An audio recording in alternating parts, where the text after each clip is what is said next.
इस वीडियो में हम जानेंगे कि महारथी कर्ण और महारथी अर्जुन का महाभयंकर युद्ध, जो युद्ध देवासुर संग्राम के समान ही था।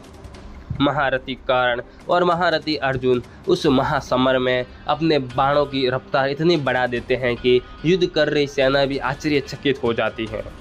और हाँ दोस्तों, मैं आपको बता दूं कि ये वीडियो हमने महाभारत कर्ण पर्व के अंतर्गत 89वें अध्याय से ली गई है।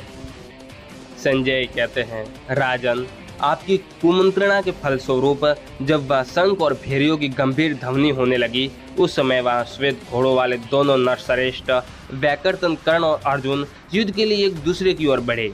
ये दोनों यशस्वी वीर उस समय दो विषधर सर्पों के समान लंबी सांस से खींचकर मानो अपने भूखों से धूम रहित अग्नि से सदृश वैर भाव प्रकट कर रहे थे।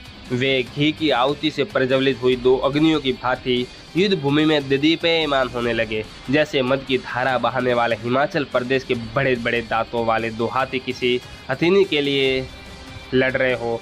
उसी प्रकार भयंकर पराक्रमी वीर अर्जुन और कर्ण युद्ध के लिए एक दूसरे के सामने आए, जिनके शिखर, वृक्ष, लता, गुल्म और औषधि सभी विशाल एवं बड़े हुए हो तथा जो नाना प्रकार के बड़े बड़े झरनों के उद्गम स्थान हो। ऐसे दो पर्वतों के समान वे महाबली कर्ण और अर्जुन आगे बढ़कर अपने महान अस्त्रों द्वारा एक दूसरे को आघात करने लगे। उन दोनों का वह संग्राम वैसा ही महान था जैसा कि पूर्व काल में इंद्र और बलि का युद्ध हुआ था। बाणों के आघात से उन दोनों के शरीर, सारथी और घोड़े सत विकसित हो गए थे और वहां कटु रक्त रूपी जल का प्रवाह बह रहा था। वह युद्ध दूसरों के लिए अत्यंत दुस्सह था, जैसे प्रचुर पद्य, उत्पल मत्स्य और कच्चेपों से युक्त तथा पक्षी समूह से आवृत दो अत्यंत निकटवर्ती विशाल सरोवर वायु से संचालित हो परस्पर मिल जाए। उसी प्रकार ध्वजों से सुशोभित उनके वे दोनों रथ एक दूसरे से भिड़ गए थे। वे दोनों वीर इंद्र के समान पराक्रमी और उन्हीं के सदृश महारथी थे। इंद्र के वज्र तुल्य बाणों से इंद्र और वृत्रासुर के समान वे एक दूसरे को चोट पहुंचाने लगे। विचित्र कवच, आभूषण, वस्त्र और आयुध धारण करने वाले हाथी, घोड़े, रथ और पैदलों सहित उभय पक्ष के चतुरंगिणी सेनाएं अर्जुन और कर्ण के उस युद्ध में भय के कारण आश्चर्यजनक रूप से देखने लगी। जैसे मतवाला हाथी किसी हाथी पर आक्रमण करता है, उसी प्रकार अर्जुन जब कर्ण के वध की इच्छा से उस पर धावा करने लगे, उस समय दर्शकों ने आनंदित हो सिंह नाद करते हुए अपने ऊपर हाथ उठा दिए और अंगुलियों में वस्त्र लेकर उन्हें हिलाना आरंभ किया। जब महासमर में अपराह्न के समय पर्वत पर जाने वाले मेघ के समान सूत पुत्र कर्ण ने अर्जुन पर आक्रमण किया, उस समय कौरवों और सोमकों का महान कोलाहल सब और प्रकट होने लगा। उसी समय उन दोनों रथों का संघर्ष आरंभ हुआ। उस महायुद्ध में रक्त और मांस की कीच जम गई थी। उस समय सोमकों ने आगे बढ़कर वहां कुंती कुमार से पुकार कर कहा, अर्जुन, तुम कर्ण को मार डालो, अब देर करने की आवश्यकता नहीं है। कर्ण के मस्तक और दुर्योधन के राज्य प्राप्ति की आशा दोनों को एक साथ ही काट डालो।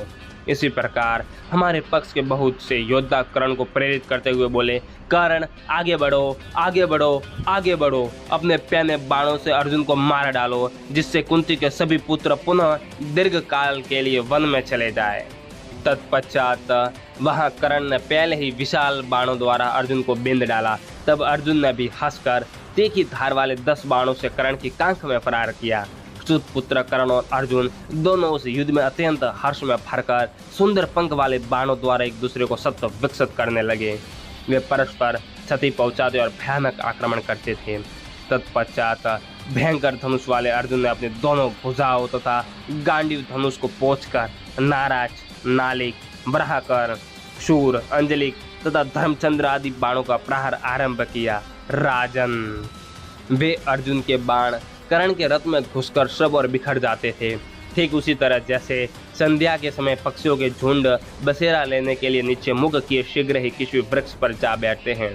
नरेश्वर शत्रु विजय अर्जुन भय टेढ़ी करके कटाक्ष पूर्वक देते हुए कर्ण पर जिन जिन बाणों का प्रहार करते थे, पांडु पुत्र अर्जुन के चलाए हुए उन सभी बाण समूह को सूत पुत्र कर्ण शीघ्र ही नष्ट कर देता था। तब इंद्र कुमार अर्जुन ने कर्ण पर शत्रु नाशक आग्नेयास्त्र का प्रयोग किया। उस आग्नेयास्त्र का स्वरूप पृथ्वी, आकाश, दिशा तथा सूर्य के मार्ग को व्याप्त करके वह प्रज्वलित हो उठा इससे वह समस्त योद्धाओं के वस्त्र जलने लगे। कपड़े जल जाने से वे सब के सब वहाँ से भाग चले। जैसे जंगल के बीच बांस के वन में आग लगने पर जोर जोर से चटकने की आवाज़ होती है, उसी प्रकार आग की लपट में झुलसते हुए सैनिकों का अत्यंत भयंकर आर्तनाद होने लगा। तो दोस्तों, दूसरे भाग में हम जानेंगे कि किस प्रकार महारथी कर्ण आग्नेयास्त्र को नष्ट कर देते हैं, और ये सब जानने के लिए आप हमें कमेंट में भी लिख दीजिएगा भाग 2 अपलोड, तो हम आपके लिए ये दूसरा भाग जरूर बनाएंगे।